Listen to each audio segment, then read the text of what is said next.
Fellas, you know Degree Cool Rush deodorant, right? Well, last year they changed the formula, and guys were mad about it. One dude even started a petition. So guess what? Degree heard us, admitted they messed up, and brought the original Cool Rush scent back exactly how it was. And it's in Walmart, Target, and other stores now for under $4. So grab some and remember why its cool, crisp, and fresh scent made it the #1 men's antiperspirant for the last decade. Degree Cool Rush is back, and it smells like victory for all of us.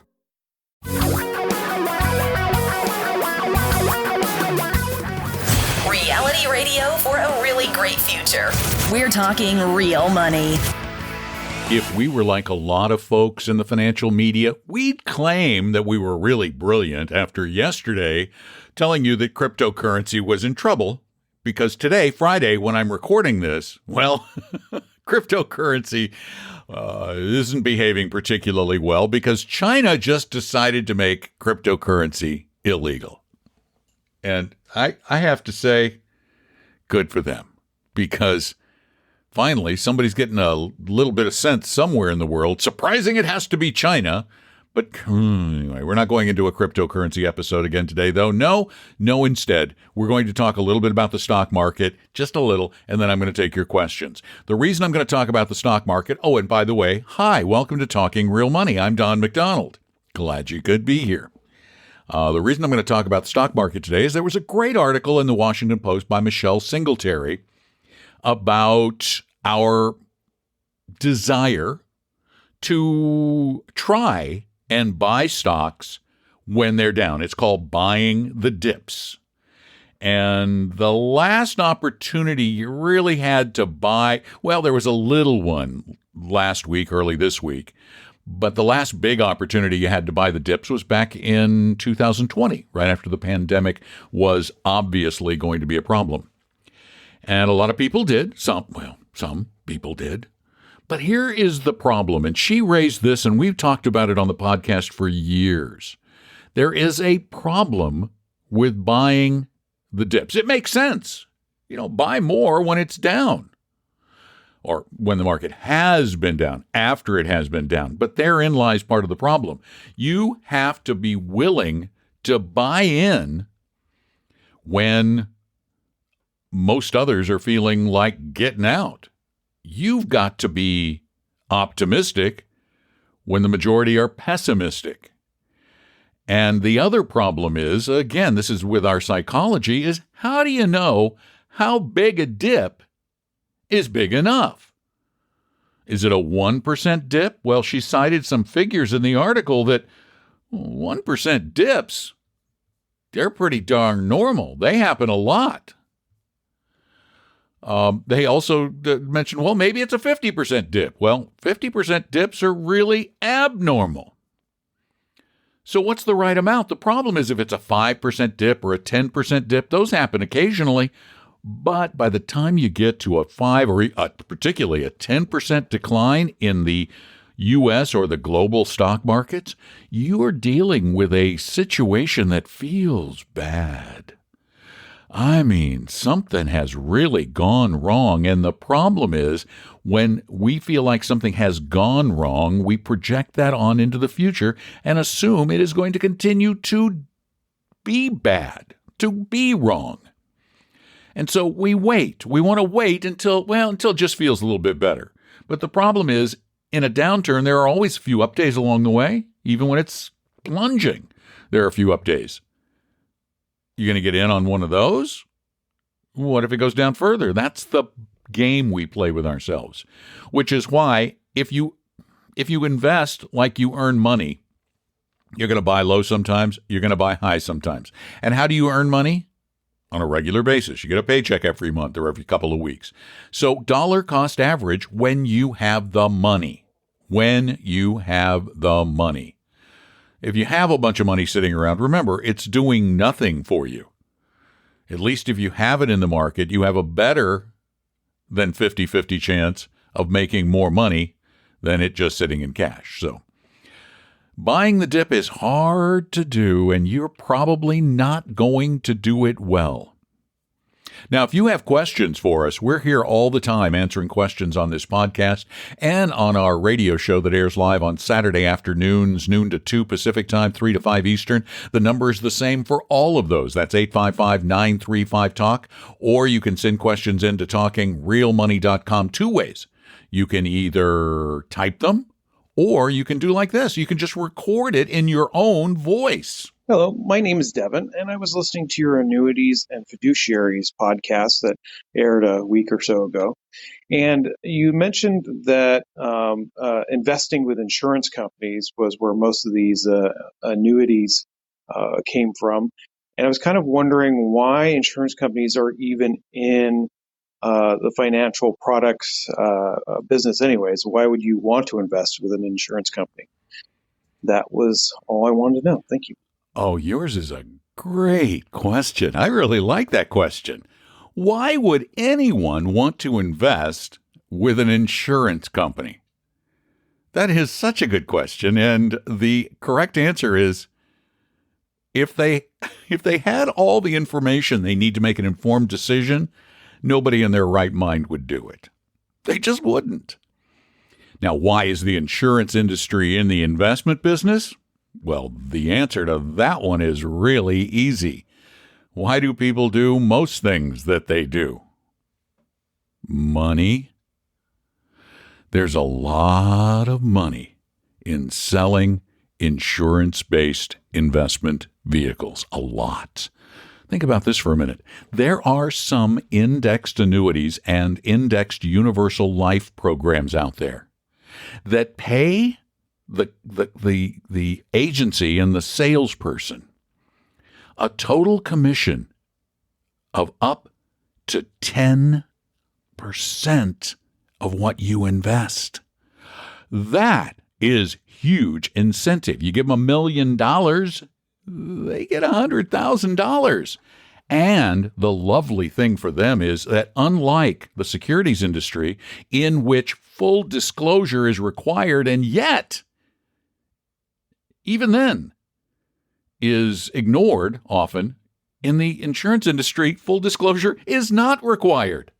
There's very little requirement. That's why the insurance industry fought tooth and nail to get indexed insurance products and indexed annuities regulated only as insurance and not as securities. The Securities and Exchange Commission wanted to regulate them as securities. Congress stopped that. No, you would never want to actually invest in an insurance product, period. Now, the tricky thing is that a lot of these insurance agents now are calling themselves financial advisors when, in fact, all they're selling is insurance products, insurance-based products. The only time you might need an insurance-based investing product is for an estate planning purpose, period. Period. Okay, wait a minute. Maybe not period. I'm going to make one more exception. If you need to know, not even know, I shouldn't use the word know because you don't know. If you want some degree of certainty of income where you get an immediate annuity, but even then we're not big fans of those either. So generally speaking, just stay away from anybody who works for an insurance agency and sells anything other than term life or property and casualty insurance. Pretty much, period. Again, you can leave your questions at talkingrealmoney.com or call them into 855-935-TALK, 855-935-8255. Got another question for you right now. Hi, Don and Tom. This is Brady in Texas. My question to you is regarding the potential changes to tax law being proposed that would effectively eliminate the backdoor Roth IRA conversion. It seems to me like if that comes to fruition, that the best course of action would be to make contributions to a regular brokerage account rather than an IRA, given that the standard brokerage account would be taxed at the capital gains rate versus the non-deductible IRA contributions would be taxed at as normal income. I'd love to hear your thoughts on this and any suggestions for those that are in that limbo of what to do regarding IRA contributions. Thanks a lot. You, sir, are absolutely positively correct. Yes. And we say this a lot when you are faced with the situation where you don't have any tax advantage choice. Well, let's go back to insurance for a minute, except maybe a variable annuity. Because bear in mind, a variable annuity is tax deferred. But when you take the money out, you're going to pay taxes at your income bracket, which has historically been higher than the capital gains rate. Doesn't mean that will be the case in the future. We don't know, just as we don't know if the backdoor IRA will go away. We don't know what the future holds. Tax law is always changing. You live with what we have right now. You deal with what we have now. But if the backdoor Roth is eliminated, then those who would be funding a backdoor Roth would probably be better off buying growth-oriented ETFs through a brokerage account, because ETFs, well, here's the other thing. ETFs don't distribute capital gains along the way. They distribute capital. They distribute dividends, but they don't distribute capital gains. Dividends are always going to be taxed as income. But if you're in a growth vehicle, the bulk of the money you're likely to make is going to be through capital gains. Therefore, it sits there tax deferred until you take it out. And when you take it out, it'll be taxed at whatever the current capital gains rate is based on laws and your tax bracket. So thanks for the good question. And you're right. 855-935-TALK. Call us or send in your question at talkingrealmoney.com. Good afternoon. I had a question about capital gains. In an effort to establish a portfolio more consistent with your Paul's methodology instead of the hodgepodgery that currently exists, capital gains, typically long-term capital gains, would become due in the fourth quarter for these funds. Would it be better to wait till after you receive those long-term capital gains and then make the transition into a better aligned portfolio? Thanks. I don't think it's going to make a bit of difference. I would do it when I was ready to do it, because bear in mind, the capital gains have accrued to the account. They've been accruing as they've been occurring along the way. So they've accrued to the fund. When you cash out, you're going to have a capital gains event. So it's going to be 6 one way, half a dozen the other. They're sitting there, all the ones that have accrued to date. So it really doesn't matter. You're still going to pay taxes on basically the same amount of money. So if you're going to change your portfolio around, just get started. Start doing it. And it may be that you end up having to do it over a couple of years anyway, just to avoid kicking yourself into a higher tax bracket. So before you move stuff, do a little bit of pre-tax planning. But when you do it, when you should do it is when you're ready to do it. Thank you for the call or the question. I guess you didn't call it in, you spoke it in on the computer, which is kind of cool. We're going to do one more before we call this a podcast for this Friday. And let's go here. Good morning, Tom and Don. Hey, I'm hoping you can give me your perspective on a whole life policy. It's a 90 life, if that makes a difference to you, that I purchased in 2005. I don't need this life insurance and I want to be smart with using the accumulated cash value. I'm single, 59, retiring end of the year, and I want to use the cash value to support future retirement expenses. My question is, since I don't have an immediate need for the cash, should I continue to pay the premiums, or maybe I surrender this policy and drop the cash value into a brokerage account? For the details, right now it has a cash value of $74,000, cost basis of $65,000, and an annual premium of $4,300 a year. As of June 2021, based on the reporting on the illustration, the previous year cash value increased by $7,000.